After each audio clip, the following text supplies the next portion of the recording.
Welcome, everybody, and thank you for joining our event, Destination Islands.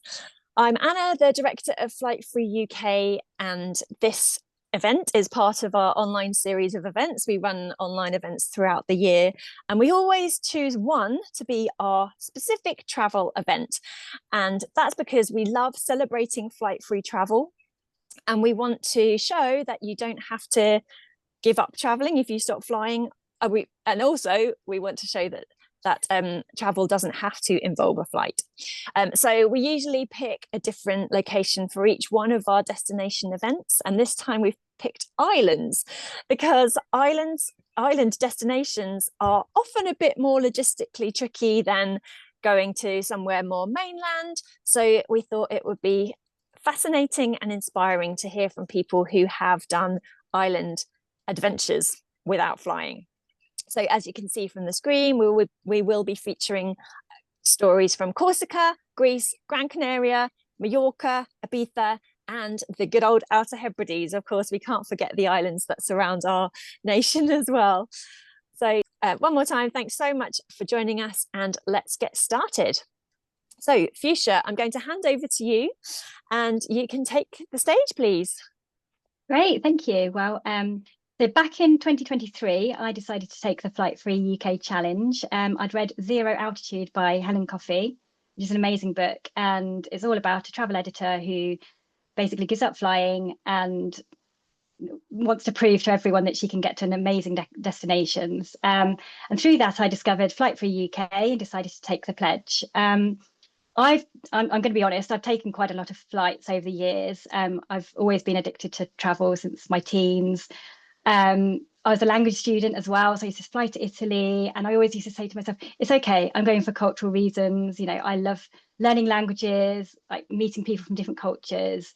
It's okay. But I was starting to feel quite uneasy about it. I've always also been quite aware of the environment and the climate since I was a small child, really.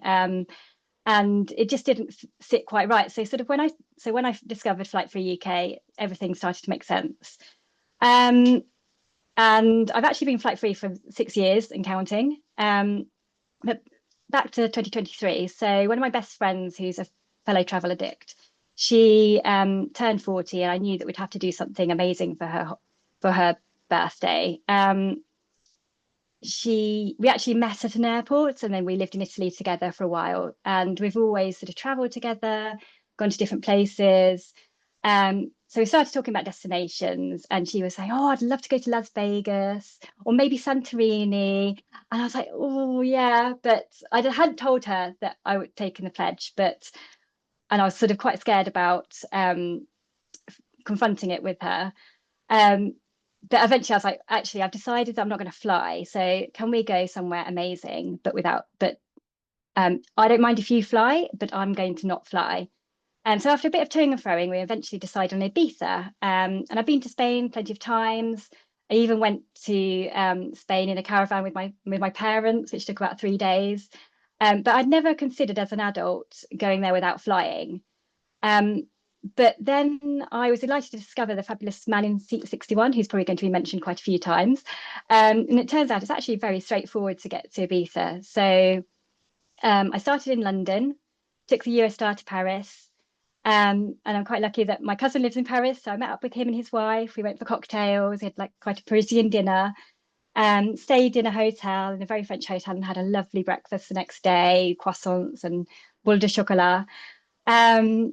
And then the next morning, I took a 6-hour train from Paris. We went past Montpellier, over the Pyrenees, into Catalonia, and then finally into Barcelona. And it was just such a lovely journey. The views were amazing. We could see the landscape changing from France to sort of getting gradually more Mediterranean as we got closer to Barcelona.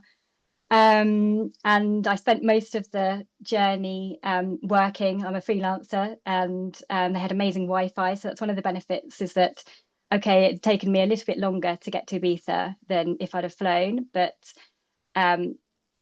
because of the Wi-Fi, I was able to take full advantage and just sort of extend my kind of usual working week. I got to Barcelona in the early evening, and I'd been planning to meet a friend there. She's actually in the Catalan firefighting service. Unfortunately, she was busy, so I couldn't meet up with her. But I got to sort of really enjoy like the Barcelona evening, like the sort of, the late evening sunshine and sort of walking through La Ramblas and walking past the beach. I actually decided to just walk from the station. I think, is it Barcelona Sands? I can't remember. So I walked from the station to the port because I thought I just really want to sort of kind of soak in like the Spanish kind of afternoon and sort of make the most of the fact that I'm traveling quite slowly. I got to the port and then I took the 10 p.m. ferry to Ibiza. So there's actually quite a few ferries that leave from Barcelona port. I think there was like Mallorca possibly. So various different destinations to Spanish islands. And it seems quite a popular destination. There are particularly quite a lot of local people who were taking the ferry overnight.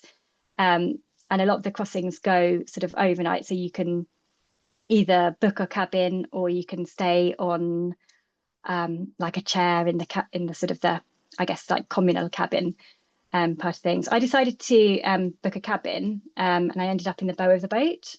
I won't lie, it was a little bit shabby, the boat that I was on, and I don't think my glamorous friends would have loved it. But for me, it was perfect. So I actually had two beds for the night, not that I needed them, but obviously. But I had a huge window which opened up into the sea and like a perfect view of the skies. As I said, a lot of people opt for seats in the lounge area, which is a lot cheaper. And I think if I'd have gone in a group or if I was a lot younger, then um, I probably would have done that myself. But as it was, I decided to go in the cabin and I had a great night's sleep. And then I woke up to the Ibiza sunrise just before 6 a.m. It was like, I don't know, it was just like such an ecstatic feeling, really. The fact that I'd got to Ibiza, it felt like it was under my own steam. Obviously, I'd taken trains and a ferry, but it just felt like such a like what's the word? And almost like a bit of a victory that I'd sort of managed to get there. And then I met my friends who both decided to fly in from the UK. And we just had an amazing time in Ibiza. I mean, basically three middle-aged women on the dance floor, like watching Calvin Harris was maybe a bit cringy, but we were by far not the oldest people on the dance floor, I have to say.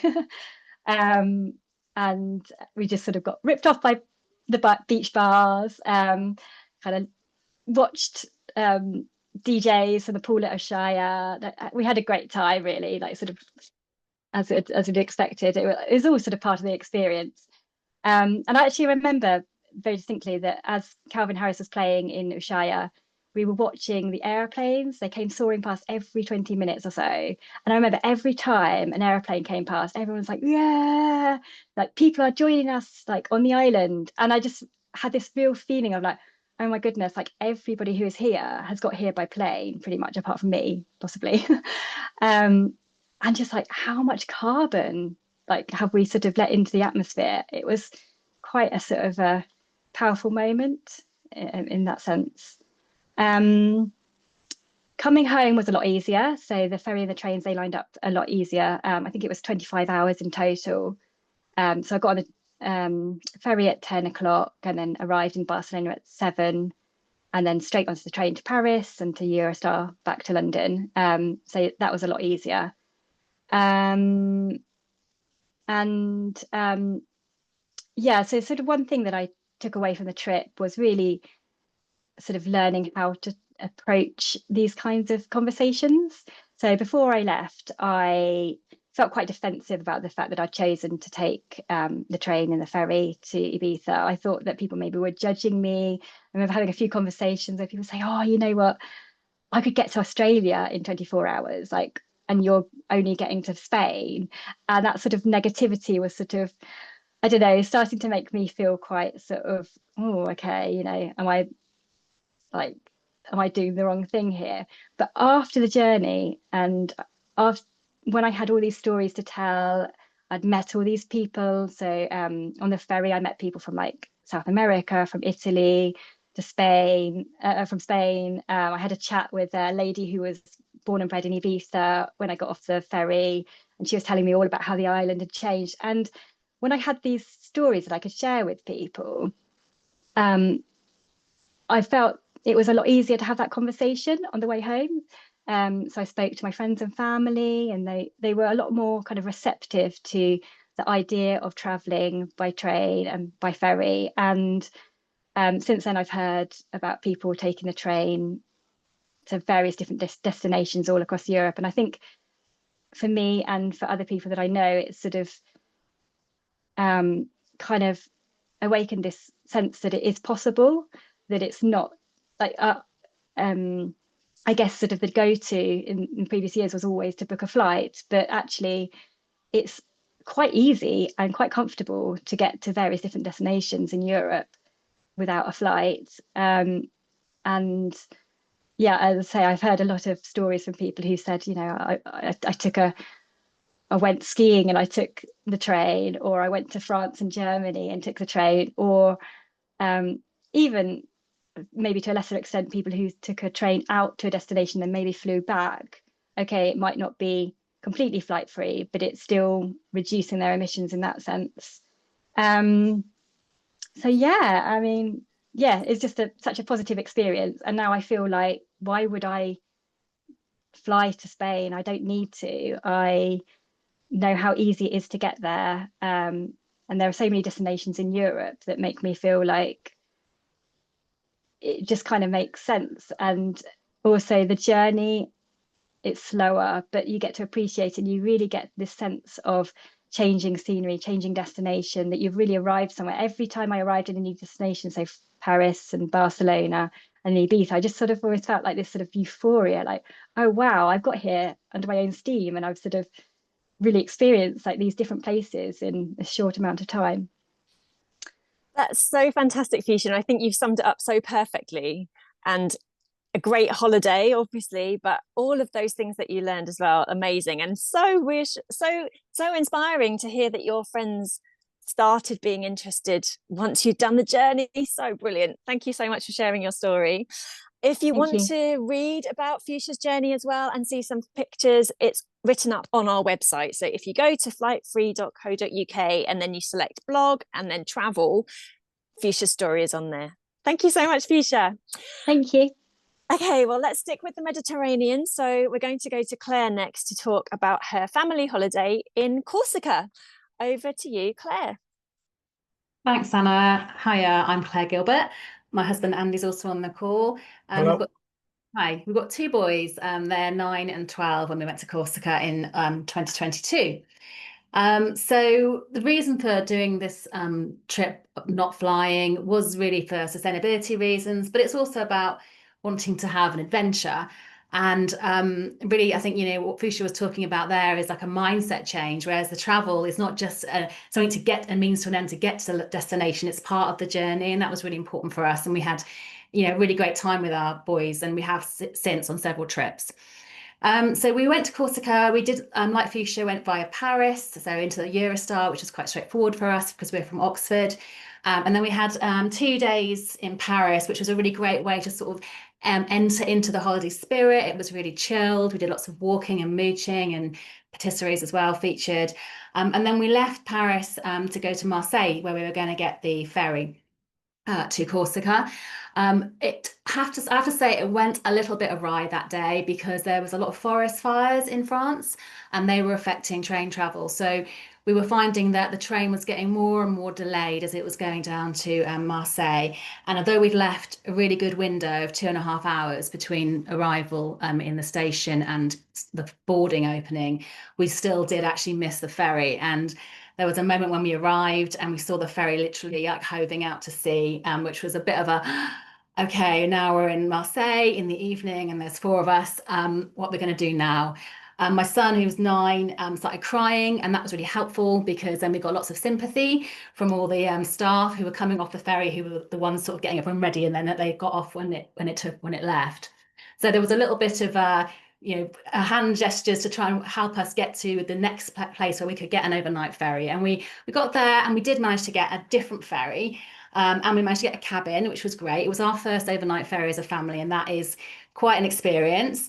But we managed to stay in a cabin. It was really great. But the biggest challenge there was it wasn't going to Ajaccio, which was where we originally were planning to arrive, where our hire car was. It was going to Outer Hebrides in the north of the island. So that led to an interesting time where we used the ferry's Wi-Fi to try and work out just how were we going to get to our hire car. Some real considerable distance away, and the ferry were really helpful. The staff were really helpful there. They helped us. It was quite exciting because we realised that we could get the train from Outer Hebrides to Ajaccio, and that was just through we'd heard the most glorious scenery, so it was a complete bonus to get this extra train journey. But the slight challenge was the timings didn't quite line up. So what we worked out we needed to do was actually to get a taxi to overtake the train, because the trains really run quite slowly. So this was like kind of really exciting. Could we beat the train to get to the right station at the right time? And again, the ferry people were really helpful. They booked us a taxi. The taxi arrived. The lady, I think her name was Doris, she couldn't speak English, but she got the gist. And we all got quite excited, overtaking the train. We saw it on different parts of the road as we got to the station. And then we had plenty of time, even enough to get snacks. And then we got this on the train and got this amazing journey through the north of Corsica, which was just stunning. And arrived in time at Ajaccio, picked up our hire car. And then it was really just like, a normal holiday, because we had a hire car, we had a great time in Corsica, the beaches, the villa was lovely. And on the way back, we had originally planned to fly back, but during that year, I became more and more aware that I didn't really want to fly again. And so we decided that we would instead pivot to getting the ferry back. So that was actually a day ferry. We left our villa about 7 a.m., I think, on the Sunday, got the day ferry, which was actually my birthday, back to Toulon. And that was quite fun because we had a bottle of Prosecco and lots of snacks. And I think it was about a 12-hour ferry journey. And one of the good things about the ferry is that if you are a foot passenger, certainly on this ferry and other ones I've been on, they let you get into the communal areas first. So we were able to camp out and get ourselves a seat and have a good time playing games, having a drink, having a snack, and just having a nice time on this ferry. And then we got to Toulon with the sleeper train back to Paris, which was great. And we arrived in Paris about 24 hours after leaving our villa, and then was straightforward breakfast in the Terminus Nord, back to London on the Eurostar and back home again. So that was, I think, a really exciting adventure for us all as a family, and that really led us to be even bolder the next year. So I'm going to hand over to Andy, who will talk about our second adventure. Thank you. Yes. So emboldened by our trip to Corsica, we decided to do something bigger and head all the way down to Greece. I must admit, as Claire said, part of the fun is the traveling. Part of the fun for me is working out the routes. I love sitting and working out, what if we get a train to here and a day and we stay a day here, where can we go next? So the options that become available to you when you start working out where you can go and how to get there are really quite exciting. So yeah, same thing again, slightly different this time. So we headed from London to Brussels, and it was quite a late train, so it actually got quite a cheap Eurostar for that one. We didn't arrive into Brussels until the late evening, because the only point of going to Brussels was to pick up the night jet sleeper train to get us to Vienna. So that was our sleeper train. The boys love a sleeper train. Claire and I are still getting used to sleeper trains, I think. I don't think we sleep that well, but the boys are okay. They tend to fall asleep quite quickly. And then we had a day in Vienna following that. Now, we spent a long time working out what to do in Vienna with that day, because we kind of considered we've been traveling for 24 hours by that point already. We're probably going to be a bit grumpy and a bit dirty after being on the sleeper train all night. So we ended up spending the day in a spa. Well, I say a spa, it was more a municipal pool, but it was very posh, very Viennese. So we floated about for most of the day, lying down. We managed to use the showers. We ate there, and it was lovely, really refreshing. So everybody was then ready that night to jump on another sleeper train and head to Venice. So one of the things we did do in Vienna was we paid a little bit extra to go and sit in the OBB's special room. Claire, what would you call that special room?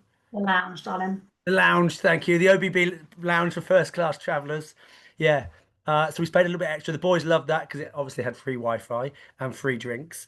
So that was also helpful because when we left that room to pick up our sleeper train, the announcements had our train number, but it was going somewhere different in Europe. So I couldn't understand why it wasn't going to Venice.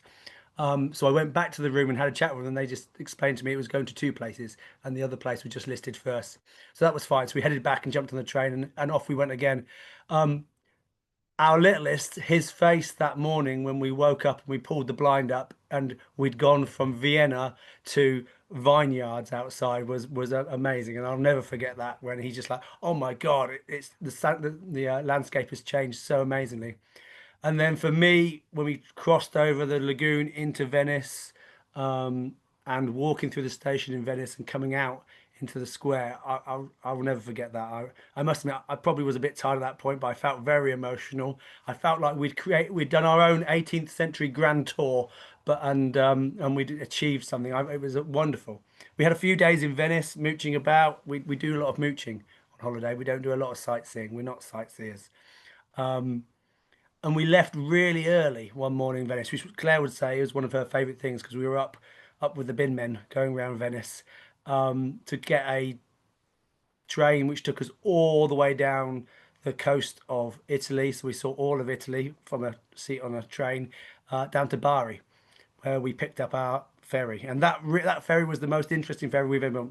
The first one that Claire mentioned was interesting. This one had people laying everywhere on every different thing imaginable. There was one guy who'd brought a hammock, but not just a hammock which he'd put up. It had metal legs. It was the whole shebang. It was very impressive.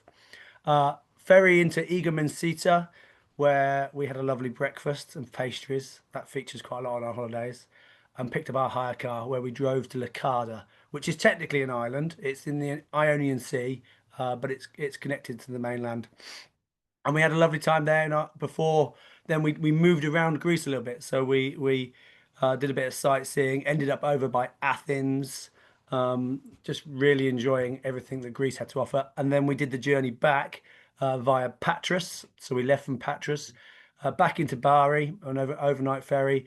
Another mammoth train journey up to Milan this time. And when we'd planned it, there was obviously lots of options coming back from Milan. I mean, we did consider for a bit coming back towards Switzerland and doing one of those amazing trips, but we thought that's a trip for another time. You know, this is getting home now. So the two options we were left with was the very quick, we'll go Milan and we'll go straight back to Paris, or we'll do as we did before and we'll head down to Nice and we'll pick up the sleeper train. So we chose to do that. So we went from Milan down to Ventimiglia and then along the coast, which is an amazing train journey, with people in the sea waving at you as you go along through Monaco and then into Nice, where we picked up the sleeper train and straight back to Paris, where, as Claire said, we had breakfast in the outside the Nord terminal, which has become a bit of a thing now whenever we hit in Paris, and the boys love that. And a couple of things I think worth noting: we checked our travel insurance really carefully. So we knew that misconnections, whether our fault or somebody else's fault, were always covered. So we never had any problem. We never had any thoughts of if we missed something, we're going to be stranded. And after we'd missed the ferry going from Marseille to Corsica, I had plan Bs for all of our major connections. So I knew exactly if something happened, what we might do. So it made me feel a lot better. That's such a good tip. Thanks, Andy. And oh my goodness, thanks so much for sharing that story, Andy and Claire. I love it. I love the joy that you have brought to both of those adventures. It sounds like brilliant holidays, and I mean, what a genius move to spend the day in the spa. I know, right? Yeah, and yeah, all the night trains, stitching together those night trains, such a great way to travel, and waking up in a new location. Amazing. Thank you so much. Pleasure. So for everybody, just so you know as well, Claire and Andy both wrote about the Corsica trip, and that's also on our website. So if you want to have a look, that's flightfree.co.uk, and you go to blog and you click travel and you'll see Corsica on there. And one of the things I liked the most about that journey, not only that the kind of things that went wrong turned out to be the best things about the trip, but I think it was your 9-year-old, oh no, your 12-year-old said, why can't we just fly like normal people? And then by the end, your 9-year-old said the journey was the best part of the holiday. So I think that's very telling. Thank you so much, Andy and Claire.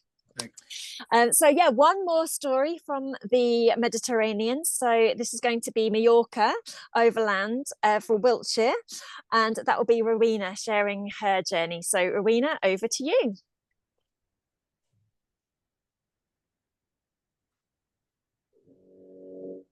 Are you there? Hello, go ahead. Okay, I can't see myself, but that's, yeah, okay. So I'm Rowena, and we've done a lot of traveling, a lot of flying in our time. My husband was in the diplomatic service, so it was flights here, flights there. And then when he retired, we started again thinking, oh, we could go to some more of these exotic places. And then suddenly we sort of pulled ourselves together and we thought, oh gosh, this just won't do. You know, we just can't keep flying. We began to realize just how much carbon was being put into the atmosphere from our flights. And one of the easiest things that we could do really was not to fly and to go on these exotic holidays in other ways. So we've done quite a few islands as well. I'm going to talk about Mallorca today. Now, we didn't actually organize the travel on this trip, because one of the things we did every year was to go on a holiday with an outfit called In Travel. And it's they organize walking trips, but you're on your own. They give you a route, they book your hotels. And there is a wonderful woman working for In Travel called Kylie, who loves booking overland travel. It's her sort of great hobby. And she's still there. I checked this out, so you can still use Kylie, and she's absolutely delighted. She said, oh, where are you going next? And one time it was Slovakia, and she said, oh, that's wonderful, that's made my day. I've never done Slovakia before. So if you ever, fancy doing a trip but not organizing your own travel, in Travel is a good one to do. So we decided we'd like to go to Mallorca. It was one of these places that you hear a lot about, but you kind of think of it as a party island. But when we looked at their brochure, we realized there was a complete other side to Mallorca. There's this beautiful walking in the eastern mountains. So we had a choice of which way we went. We could have gone across the channel across the sea to the north of Spain and then down through Spain. But what we thought, it would be really good if we had the chance to meet up with a French friend who we hadn't seen for years. So this is, of course, one of the great things about not flying, is you can choose your route, you can choose what you want to do on the way. So instead of going that way, we went across to Paris, and then we got the TGV down to Nîmes. And in Nîmes, we had a night in a hotel, and we met up with Anne-Marie, and we had this lovely dinner in a flower-filled courtyard, just completely relaxed after the long journey, and a chance to catch up with Anne-Marie. And then we continued the next day on the train to Barcelona, which is a very easy train ride from the south of France. And then we had a day in Barcelona. I'm sorry, this is all 10 years ago, so you have to forgive me. And lots of time to have a look. Of course, fantastic city to spend time in, lots to see there. And then we had the overnight ferry across to Mallorca. And once we got there is actually a train that takes you through to the other side of the mountain. So you're not even having to drive. You've got the train to take you there. We had a wonderful week's walking. It was really beautiful. It was the orange season, and everywhere you walked, there were people selling fresh orange juice along the paths. So I remember that was one of the joys. Lots of wildlife, pine marten we managed to see. So we thoroughly enjoyed that. And then we did the reverse journey. But on this occasion, we came back via Barcelona, and had a night in Barcelona this time, which was nice. So a bit more time to explore, a bit more time to eat out lovely meals on the pavements. And we took the train back and had a night in Lille. Now, we knew nothing about Lille. We hadn't even sort of thought about Lille. It was just a place where we were going to stop. We actually discovered it's a city with so much to offer, very, very easily reachable from UK by train. And there's a lovely art gallery. There's the Citadel, where there's this amazing monument to the fallen. So it was 5 men who were executed in the First World War, who were participants. And it's just very, very moving. And it's just these unexpected discoveries that you don't know anything about. But if you take the train and you stay somewhere, you've got the time to wander around, and you've got the time to come across things like that, which are just not things you would otherwise even have thought about. And we decided we must go back with our grandchildren one day. So it was just such an easy place to go. So it was a good trip. It was easy to organise because Kylie did all the bookings for us. I really recommend it as a way to go if you want to go to Mallorca. I think I agree with everything everybody said. You know, as people say, well, there isn't time to go on trains. You know, it's all right for you. You're retired. That's always, you're retired. You can do it. But actually, so I say, well, how long are you going away for? We'll be going away for 2 weeks. Okay, do you need to spend 2 weeks in the place you're going to? Regard the travel as part of the holiday. So 1 week, 2.5 days, 3 days going, 3 days coming back is your traveling, but that's holiday as well, if you look at it that way. And I always try and emphasize that point. And In Travel actually asked me to write an article about traveling by train for their magazine, which I was very much making that point. And also the sort of point about the serendipity of traveling. You just never know, sort of things you'd never get from flying. The people you sit next to on a train, we sat next to a Chinese couple once, young Chinese couple who were traveling around Europe selling favors, so sort of hats with the name of the firm on them and things. They were completely open. They were telling us all about what they thought was good about governments in Europe, what was better about the government in China, but completely sort of critical as well of their own government. And these sort of conversations happen when you're going by train or you're going on a ferry. The ferry, I didn't say much about the ferry actually, was very comfortable. It was the one from Barcelona to Mallorca. We had a cabin. Being slightly older, we do tend to sort of want cabins, not sleeping on chairs on deck and things. But it was perfectly comfortable. The whole journey went really smoothly.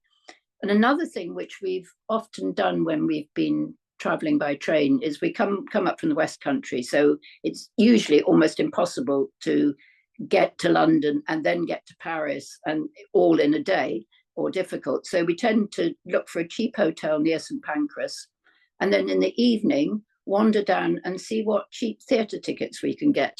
So you can pick up, amazing unsold tickets if you're not too fussy about what you see.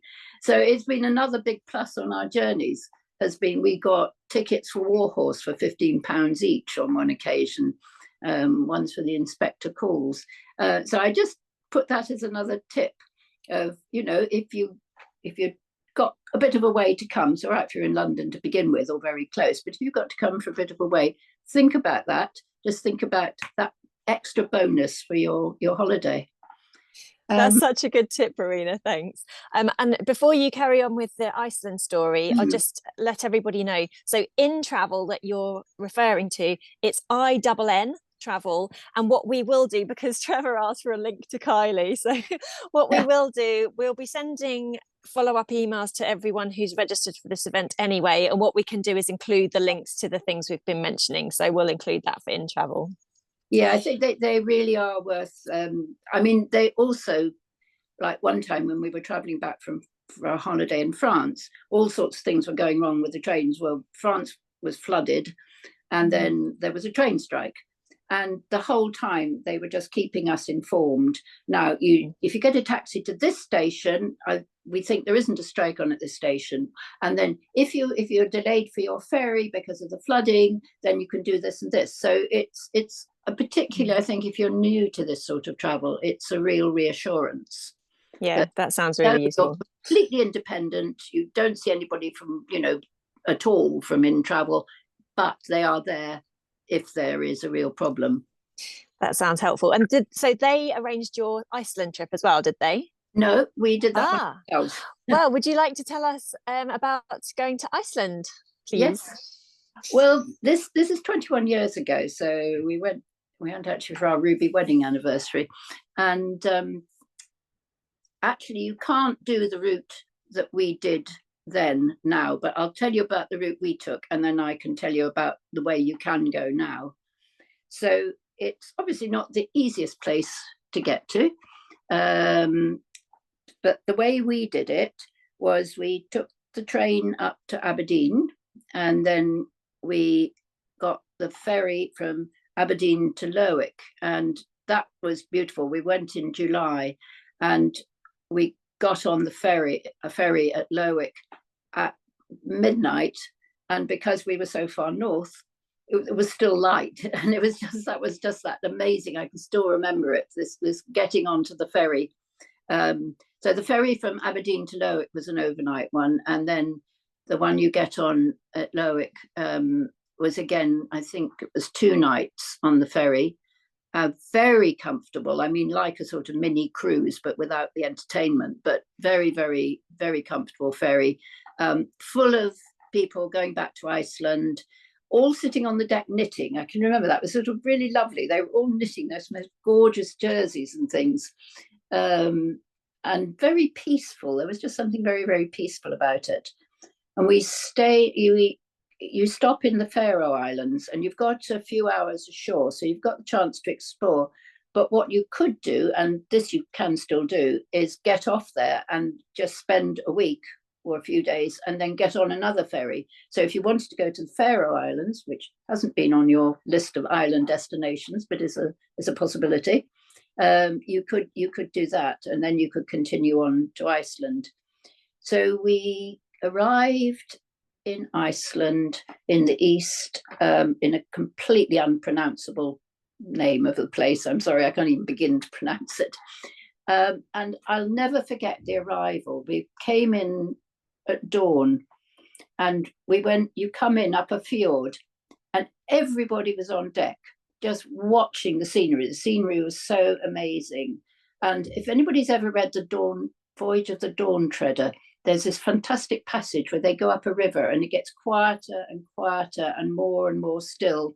And it was just like that. We kind of just drifted up this fjord, just all of us just looking around at the scenery, and it was so beautiful. So once we arrived in Iceland, we'd arranged to hire a car. Unfortunately, the car wasn't there when we arrived. It was one of these things, but we finally managed to find somebody who would phone, and eventually it turned up. And we spent a week just driving in the circular road around Iceland, quite often staying, because it was the summer holidays, in converted schools that were opening up as places to stay. And that was actually really good. It was because Iceland is fiendishly expensive. I'm not sure what it's like now, but it was then. We took a lot of food with us, actually, little muesli bars and stuff, so we could at least save money on buying lunches. And we stopped drinking beer, definitely. And we avoided eating puffin, which I think was on the menu as well.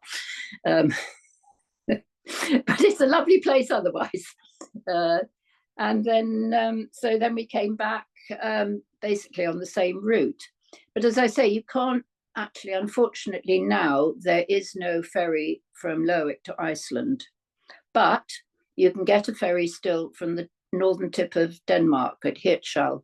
And we've actually done that trip, not to Iceland, but we were going to Norway. So that's another really lovely part of the journey. And I mean, in a way, it's obviously going to take you a lot longer than going via Aberdeen, but it's a more adventurous, more interesting trip.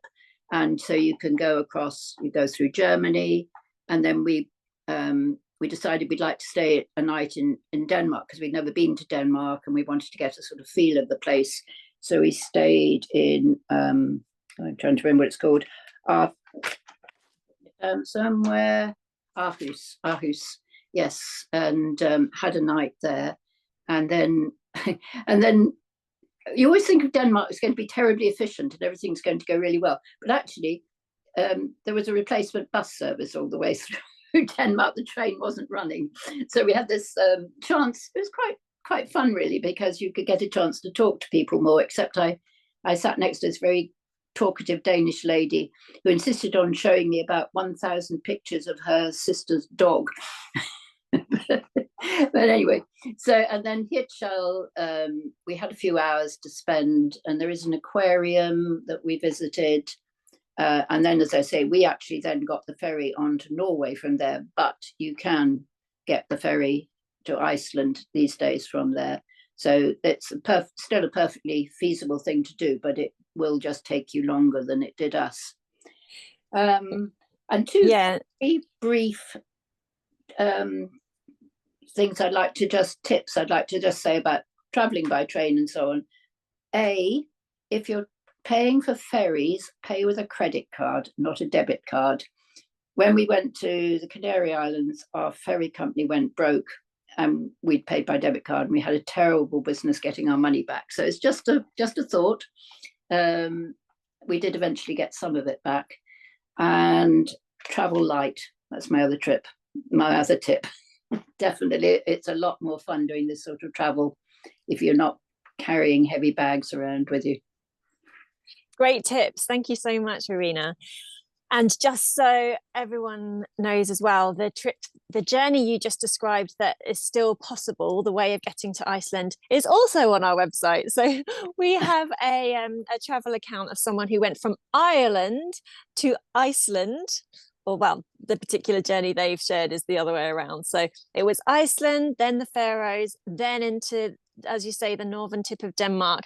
Then they traveled through Denmark, Germany, and into France by train and got another ferry from Cherbourg back to Rosslare. So wow. That was quite a trip from an island to another island. But yes, that's that feels like that's the route now. And perhaps one day maybe the Lerwick to Iceland ferry will be reinstated. It's usually cheap flights that have caused the demise of these ferry routes. So yeah, thank you so much for sharing that, Rowena. Really great. Okay. So sticking with the kind of slightly longer haul, I know Rowena already mentioned this, the Canary Islands, but we're going to hand over to Trevor now because you are going to be speaking about traveling to Gran Canaria.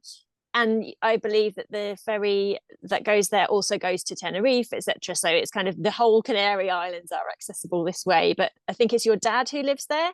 Would you like to share your story, please, Trevor? Oh, but make sure you unmute yourself first. Classic, you're on mute. Okay. There we go. Yeah, so I've actually been to Gran Canaria twice because my dad retired there. We'd been as a family to Gran Canaria a number of times and had always flown.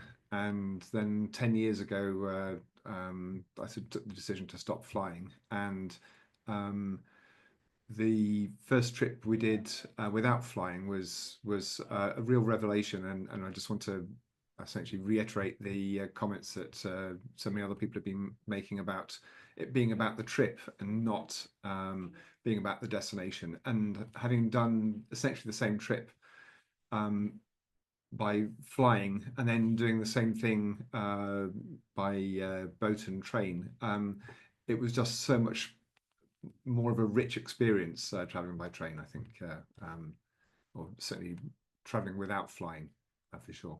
So the two trips we took were, the first time was with my wife in 2019, and the second time was during the COVID pandemic with my youngest son. So the first time was a trip of essentially 9 days was the traveling to and from Gran Canaria. The most of the first bit of it was essentially the same as what other people have been saying about the trip to Barcelona. because we went via Barcelona, Eurostar, from Cardiff to London to Paris, Paris to Barcelona. Then we did Barcelona to Madrid, spent some time in Madrid, looking at various museums, lots of fantastic artwork to see there. And really, and one of the things we found, which is a complete surprise, was just amazing botanical gardens full of artwork, and was just an absolute pleasure to chance on that. And this is something we'd never would have done if we just flown straight to Gran Canaria. So from Madrid, we then went on to a little place north of Cadiz called Huelva. Stayed a night there in a hotel that was full of bougainvillea flowers, and had peacocks strutting around. It was an amazing place with a view over the Atlantic Ocean. And then there's essentially a 2 or 3 day. It's basically 33 to 44-hour trip, depending on which ferry you catch. And the ferry goes in a sort of round robin. It starts at what's the island? Lanzarote. Then it goes to Gran Canaria, then to Tenerife, and then it comes back. And so there are 2 ferry companies, and they each do one of these round trips, once a week. So you need to get the timing just right to be able to catch the ferry. On the way back, we stopped again in Barcelona, and had real good luck to arrive just as a Barcelona home football match was taking place, and we stopped in a tapas bar fairly close to the station, and the tapas bar had the game on with Lionel Messi in it, who had an amazing game, and the people in the tapas bar were just going mad over it, and it was just stunningly. We really felt like we were dragged into this euphoria, and it's become my second team, Barcelona, because of that experience. So the second time I went out was a trip, much more sort of, in many ways, somber trip. My father was terminally ill, and so I wanted to visit him with my youngest son, who really didn't get to know him as well as he'd wanted to. And so we had to get special permission, because this was during the time of COVID, and we were allowed to travel, but and we had to ask permission from both countries before being able to do so. And unfortunately, the trains were utterly chaotic at the time. But the ferry from Portsmouth to Santander had just opened up, and my son had a very old Volkswagen, sort of small Volkswagen, and we decided we'd drive onto the ferry from Portsmouth to Santander, and then drive down through Spain again to Huelva, drive the car onto the ferry from Huelva to Gran Canaria, and then sort of take the time there. Again, we decided that we tried to go as fast as we could on the way out. We stopped we had to stop in Santander for a night, because we had to get clearance with various COVID tests done. And my abiding memory of Santander is that they have one of the most vicious COVID sample takers I've ever encountered in my life. My nasal passages took about 12 hours to recover from the interrogation. But once that was out of the way and the test had come back, we were let on our way, and we drove right through the middle of Spain again, as we'd seen driving on the train. Just seeing hours and hours of olive groves. And we got to Santander, got to Seville, and stayed overnight there, and had a trip around this just amazing. Trying to think what the name of the place in. It's the old. Oh, it'll come back to me in a second. It's the Royal Alcazar Gardens in Seville. Just one of the real treats if you're ever in Seville. And one of the things that we really noticed, in fact, for the whole trip, partly because normal tourism was really flattened at the time, was we were almost like local celebrities turning up at these various tourist destinations, which were almost empty, and it sort of made it more special being able to go around these places and being the only ones shown entire places which would normally be absolutely ram-packed with tourists. So although it was a sad time, it was also very special being able to see all these places. And we came back and took a detour via Cordoba, where there's again some just amazing Islamic architecture in Cordoba. And then, interestingly, on the trip via off to, I think it was on the way back, we traveled to, well, we stopped in Toledo, that was it, the marzipan place, and the El Greco, visited the El Greco Art Museum, and then had a second day there, and then went in by train from Toledo into Madrid, and saw the various museums in the, like the Reina Sofia Museum, where we saw the painting Guernica, which was a real treat, just amazing. Again, we were one of the very few in the museums which had just opened up again. On the way through Andalusia, we actually, from an ecological point of view, we actually passed a solar thermal plant. It's one of these things where they have lots and lots of mirrors, and they project the light at a tower with salt, which then melts to provide the heat for driving turbines.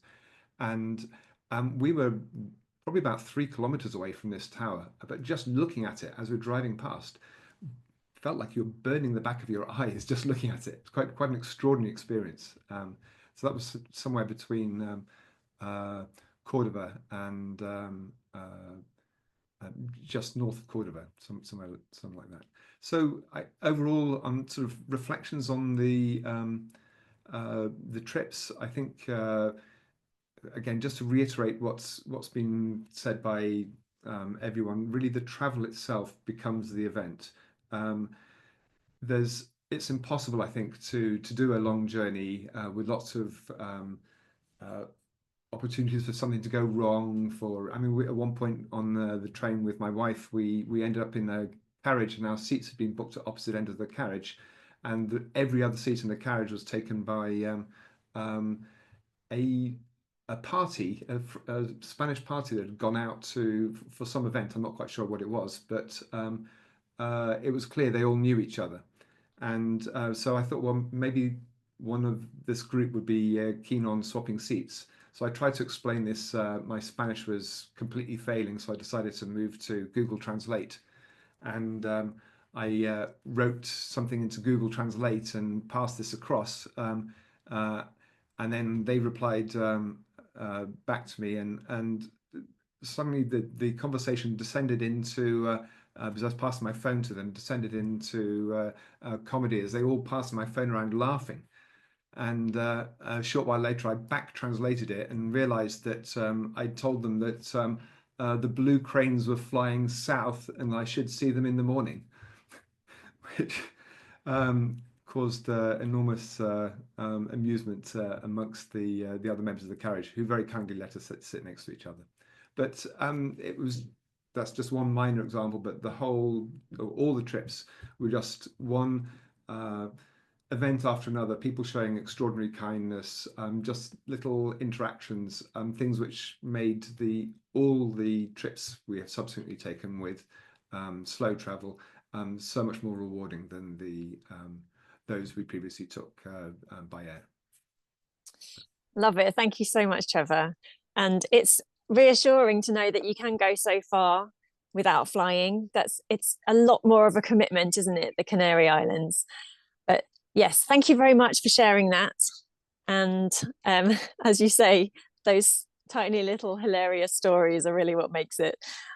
Yeah, obviously that sounds funny on the when you're telling the entire carriage that the blue birds are flying. So thank you. Before we hear from our last story, I want to give a bit of information about ferry travel, because every story so far has involved ferry travel. And just to reassure people, going by ferry is actually a very good low carbon option. So often we hear that we shouldn't go cruising, cruise ships are pretty bad for the planet, which they are, but ferries are different. So it's much more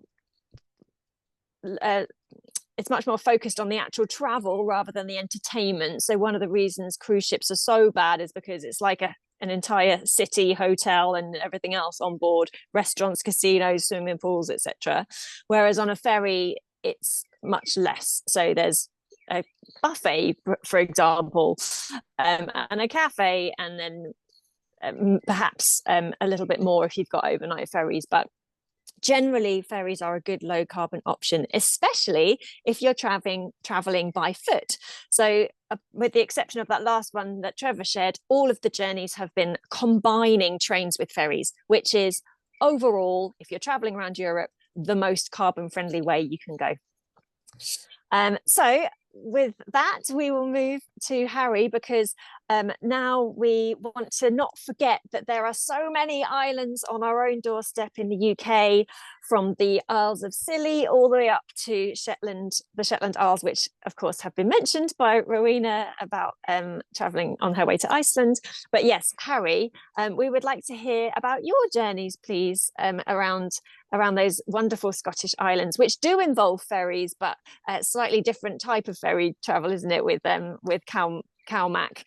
Sometimes it's just a little floating platform that people drive onto and get deposited onto their island. So away you go, Harry. Yes, CalMac comes in all shapes and sizes, from a tiny little floating platform to very, very large boats that cross the Minch, which is how I got across to Stornoway and then subsequently throughout the Outer Hebrides in the trip that I took in 2023. So it all started as my partner and I had just moved to Edinburgh, and a good friend of ours already lived there.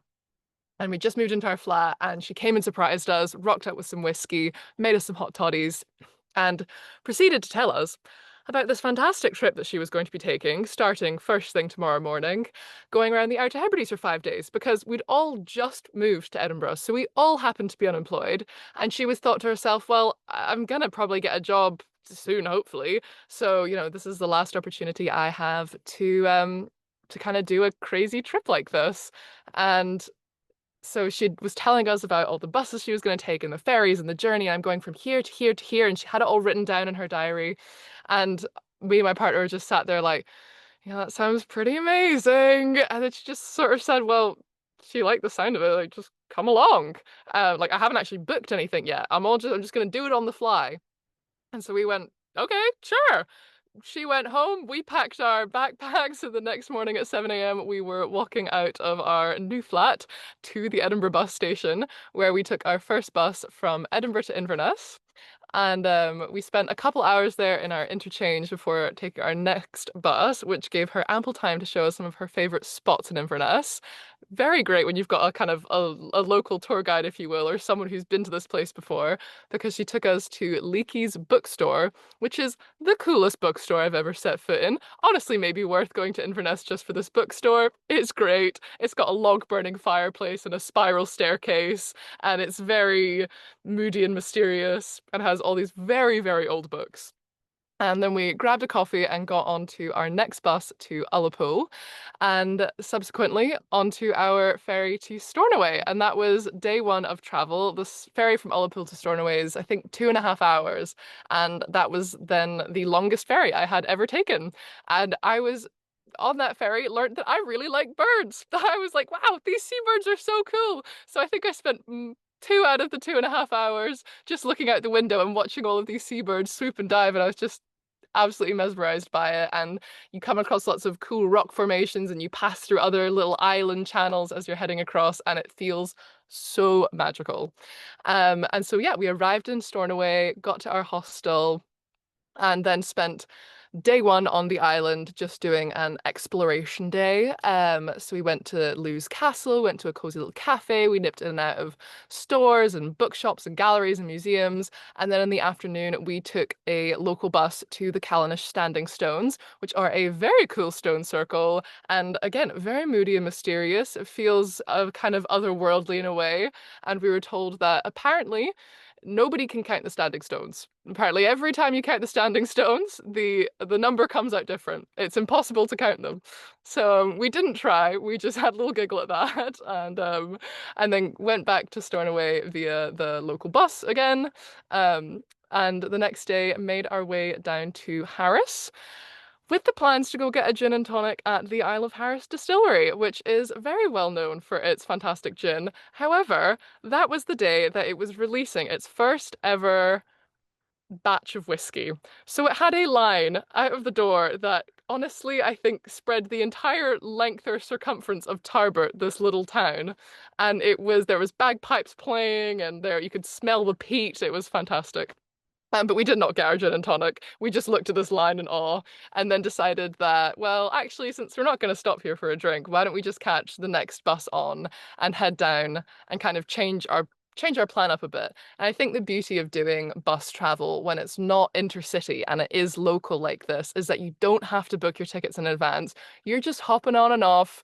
You can be flexible, change it up in the moment. And so with that, we hopped on the next bus out of there, which funny enough is probably the same size as the van that I now live in. They're not buses as you probably assume them to be. They're kind of just like yeah, more like vans than buses, little 12-seaters.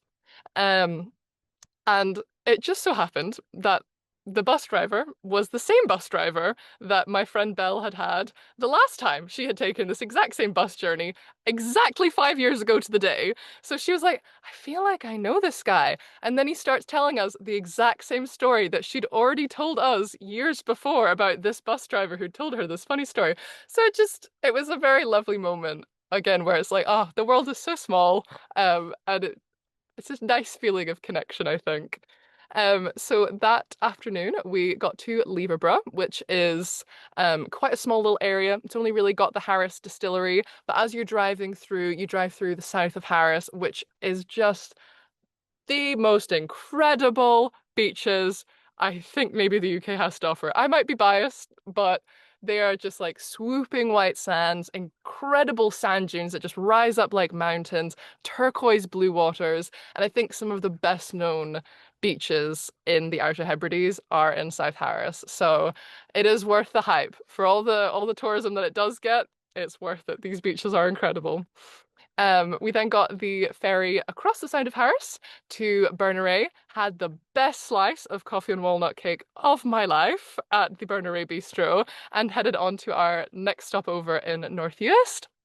And I'd say from what I heard on this trip, and actually I'm currently back in the Outer Hebrides now for my first time back since this trip, the Uists, south and north, tend to get a pretty bad rap from tourists, which is really unfortunate because people seem to think that it's not as pretty or it's not as dramatic as Harris is and as Lewis is, because they have a lot greater mountains and swooping roads. But I just think it's because these people have not gone to the beach. They've not gone to the beach on the west coast of North and South Uist, because wow, if they'd gone to those beaches, then they wouldn't be saying these things. Because again, they have the most incredible sand dunes, incredible wildlife. It is so quiet, and you just hear all of these beautiful bird song. The sunsets to die for off of the west coast there, because the sun just goes straight over the horizon and the sky was a bright burnt orange. And I just can't recommend it enough. So don't skip North or South Uist when you do your trip here, because I'm sure you will. It's totally worth it. And so yeah, then the next day we actually spent there having a beach day, because on Sundays, top tip, the buses don't run. Nothing runs on a Sunday on the islands. Shops aren't open, pubs aren't open, buses don't run. It's a quiet day on Sunday. So when you plan your trip here, make sure that you plan in a good rest day on Sunday. Make it a day for going hiking if the weather's good, or swimming in the ocean, or reading books, or knitting by a fireplace, or whatever, but use it as your day to kick back and relax. All right, and to wrap things up, then we headed down through on a bus all the way through North Uist, the Isle of Benbecula, South Uist, and all the way down to Erskine, which are all of these islands connected by causeway, so the bus just takes you right the way down. And we got to see the Erskine wild ponies just by sheer luck. They're these very pretty little white ponies that are wild and hang out on Erskine, and that just felt like a cool tick of the list in the Outer Hebrides. And we got the ferry to the Isle of Barra, also lovingly known as Barbados, because it has the coolest and most beautiful, again, white sand beaches. If you want to go to Barbados, you should really consider changing it to Barbados. The water is probably like 10 to 15 degrees colder, but it will make you feel alive when you swim in it. And it is turquoise blue, it is crystal clear, and not just is it crystal clear, but it's so clean. It's so clean, and the wildlife is just incredible. But actually the first day when we arrived there, we'd missed the bus off the ferry, so we walked up to the main road and stuck our thumbs out because there was another bus for I think 2 or 3 hours. So we thought, right, either someone will pick us up in the next 2 or 3 hours, or the bus will come. Either way, it's fine. The sun's shining, so it doesn't matter. So the three of us played I Spy.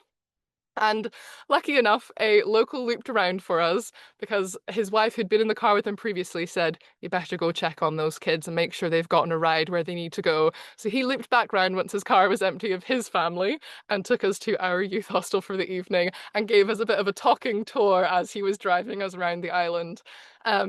And so, you know, even if you miss your buses, even if all goes wrong, you'll still probably get where you need to go, because the community spirit on these islands is kind of reason enough to come here. Everyone really looks out for each other, and it was a fantastic end to the trip. Barbados, totally worth it. Absolutely love it there. Again, fantastic gin. Barra gin is stellar. Totally worth a tour, or at least a tasting or a something when you go there. And then it's the ferry back to Oban. So that's the loop that we did. And then from Oban, it is a super well connected small town. Despite its tiny size, it is very well connected because it is such a major port for all of the different islands off the west coast of Scotland. So it's super easy to get a train back to Glasgow and then across to Edinburgh. And yeah, I think, do I have any other little logistical tips that you need to know about? Sundays, the buses don't run.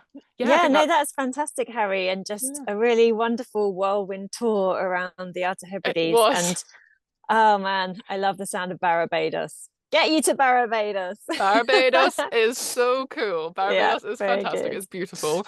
And yeah, kind of like Iceland though, the supermarkets here are a little bit expensive. So I would recommend packing a bit extra. If you can bring food with you from the mainland and you can carry it on your back, it is worth it because it's a smaller island, so the food is mostly more expensive.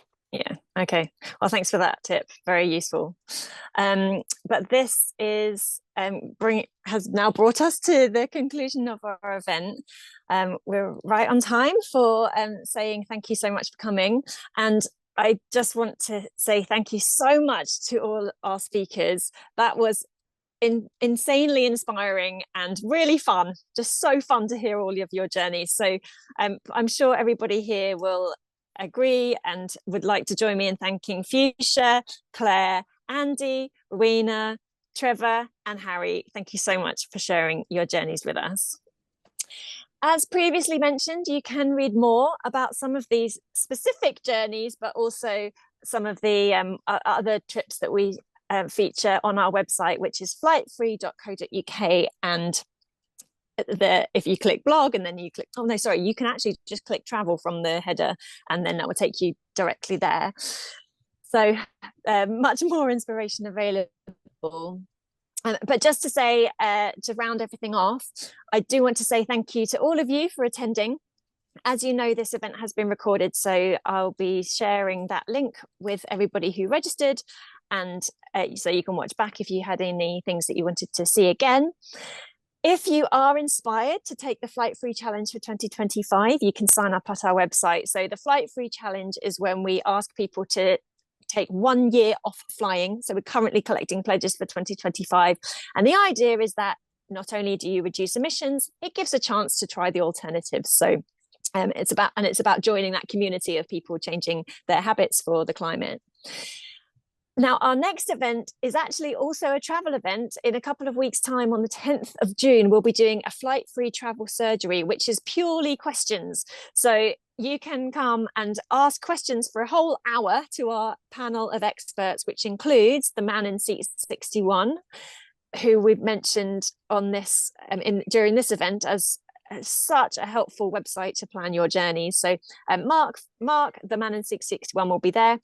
Paul from Byway. So Byway is another travel platform that does 100% flight-free travel holidays. And then Liz McLarnon, who you might recognize her name from Atomic Kitten. Yes, it is the same one, but she is the no-fly traveler online, and she does a huge number of flight-free travels, including all of her gigs without flying around Europe. So they'll be our expert panelists. And to keep up with our future events, you can follow us on social media. It's at Flight Free UK across all the platforms. And finally, our events are free to attend, but if you do want to make a donation, then that will be so very welcome. So you can do that via our website. And I want to say again, thank you to our speakers. Thank you for attending, and please do join us again next time. Thanks so much, and good night.